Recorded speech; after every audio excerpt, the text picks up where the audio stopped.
¿Quieres buscar información en este sitio?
Celebrar que nadie nos vencerá.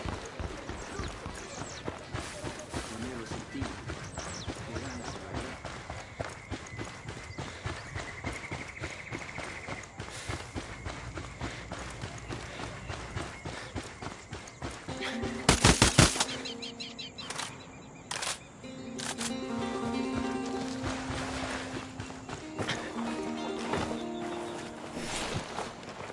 Everything had been pretty stable. Once everyone who was going to die had died at least. Even my parents. We'd all lost at least one parent. That may explain what brought all of us together. 7 kids like the 7 days of the week. And a duty for each one of us. All between 9 and 12 years old. We always moved together. The Murtaugh twins, Nora and Wiley, and the other 3 kids in the group. Shelby, Ivan, Amelia, and me, Violet. Ivan leaned on Amelia. She was his big sister. Sometimes I felt really jealous of the kids who still had someone to care about. To the adults, we were the kids who needed looking after, which was irritating, but kind of nice at the same time. Until the flood, we had lived with about 100 other people in the lower floors of the Mandarin Oriental in Washington, D.C. The outside of the hotel was boarded up and fortified, and JTF soldiers often stopped by to make sure things were okay. It's funny how okay sounds like it could be worse when your entire world is collapsing. They got water from rain barrels. It was a pretty safe place compared to some. Things in D.C. were a bit better than they were being over winter. Maybe that was because it was easier to feel good about things when flowers were blooming and everything was green. Now we were staying up at the old Smithsonian Castle. We helped in the garden, and many times, like today, we would go out to find stuff to help out in the camp. A couple of groups had decided to head over towards the east side, hoping that things were more stable near the military base there. What was it called again? Saeed! What's the name of the army base over by the river? Not the Potomac one, the other one. The Lincoln camp. I was glad Saeed was around. It was like having Google around, even though Google was gone, along with everything else. The whole area around the Capitol building was a no-go zone for us. Well, when I say us, I mean the kids. Adults didn't understand that we could figure out how to survive just as well as adults could, but we have to get outside every day to find stuff. We spent most of the time hanging around the mall, as young kids used to do before the Green Plague. But the more we went there, the weirder it felt. Everything was like a museum. Not just the museums, everything. The sports apparel shop, the BK, Even the billboard welcoming tourists seemed like it had been made for a different world. The museum of life we will never have. Isn't it strange how people put things in museums so they wouldn't be forgotten? Now one of the old things people remembered was the way things used to be before the plague. Field trips, weekend outings with parents. All the normal everyday things that people used to do. All these things are now part of the Civilization Museum. Do you think one day there will be a museum, you know, of life before the plague? Ivan was looking up and down the mall. He was always their sentry, keeping an eye out for people who might be a threat. Docs from the camp said that kids who had been through trauma did that. They called it hypervigilance. There were still a lot of bad people in DC. The government was gone. The army was gone. The police were gone. Everyone had to look out for themselves. The division agents couldn't do it all. Saeed was looking at me. I know. You want to go to the Air and Space Museum, but we can't. Come on. I always wanted to be an astronaut. You know, see space, the stars, the infinite nothing. And now? Now, it's about getting out of this place. Images of the Challenger spaceship exploding in the sky a few minutes after launch flashed through my head. As if even the image of hope was sullied. The Air and Space Museum was one of our no-go zones. Supposedly, bad people had taken it over as well. We can't go there on our own. It's too dangerous. Dangerous? Compared to what?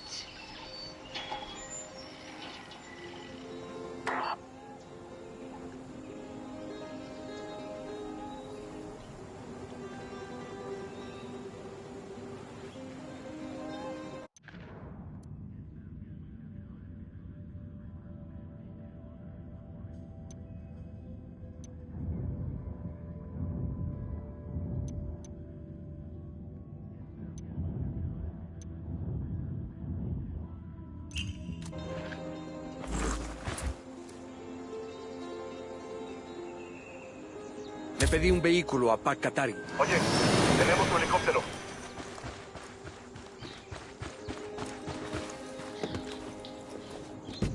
Yo piloteo. ¡Vamos, acelera!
sky over the river was cloudy. It was going to rain. Let's go home. We can't really carry any more anyways. We had been away from the castle for over 3 hours. We were all hungry and tired. Maybe we hadn't gone where we were supposed to go. But we were coming back with better stuff than the others were expecting. The others is the way we like to talk.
About the adults.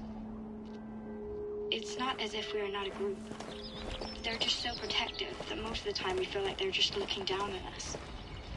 Whatever. The grocery bags were stuffed full of dandelion greens, and we even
Tenemos 5 minutos para descansar, ¿no? ¡Hola, compañero!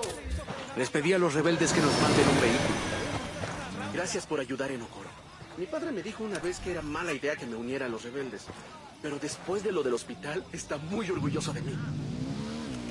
Adelante, luego los alcanzo.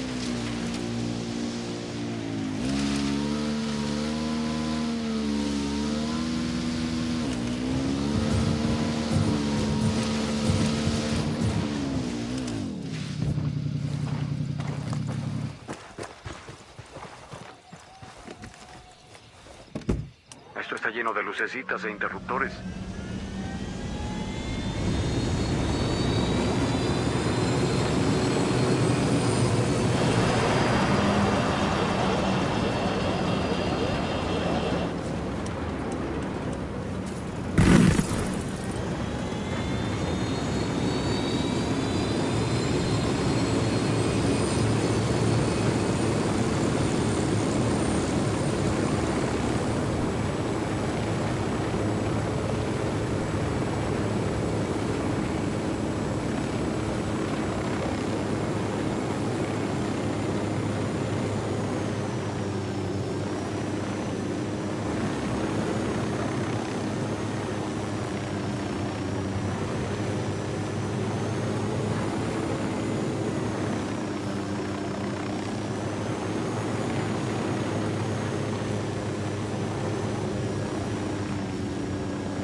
Le pedí un vehículo a Pac Katari.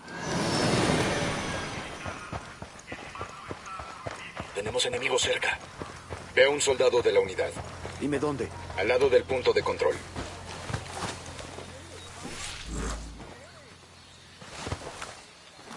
Desplegando dron. El dron está jodido, hay interferencias.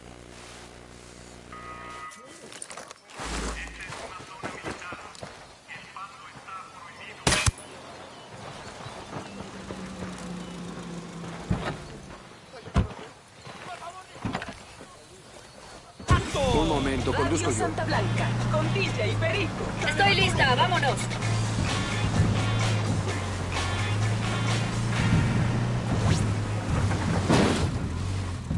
¡Hola, plebes! Noto algo distinto en el aire. Soplan nuevos vientos, amanece un nuevo día. Soy DJ Perico y quiero hablarles del prometedor futuro del cártel de Santa Blanca. Ya saben que solo llevo unos años en Bolivia, pero piensen en cómo hemos crecido, en todas las cosas buenas que nos han pasado. Oigan, este rincón de Bolivia no era más que un montón de barro y mierda, hasta que regresamos aquí y nos establecimos. ¡Órale, somos lo máximo! Y ahí está la cosa, adorada audiencia. Cuando llegamos tan alto y teníamos una vida tan buena,